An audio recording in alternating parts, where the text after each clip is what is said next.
Assalamualaikum warahmatullahi jaradu wabla lumeut sajan salam lembri kebah manduare di nangro yang tapu mulianyo nangro endatu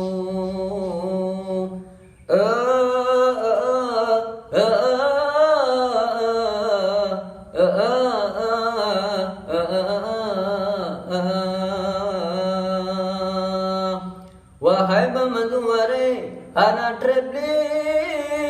di nangro yang tapu mulianyo tapi nihlam siro pemimpin yang akan gebah nangronyo gen ataupun hanagen uke. Wahai pemanduare nyatakanlah pemimpin yang gen takkan pemimpin yang agama kuat yang membudaya jadi pekam yang berpendidikan yang berilmu luas dan berwawasan luas sehingga nangronyo ke judam tak bangkit pada masa Sultan Iskandar Muda.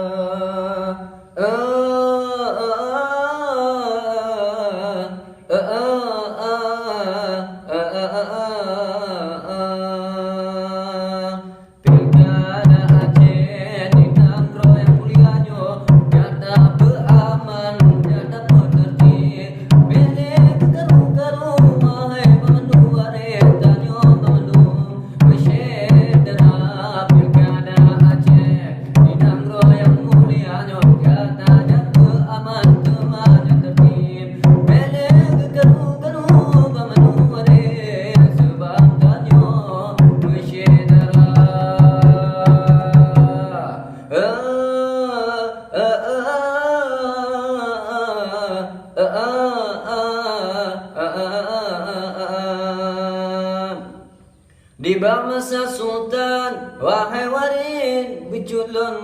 pegah niba saboh hikayat Sultan ke angkat Bandung para kadi Sultan ke angkat Bandung para ulai balang Sultan ke angkat Bandung para pejabat nangro dengan musyawarah dengan mufakat dengan pemilihan yang aman dengan jiwa yang raya dengan hati yang ikhlas tema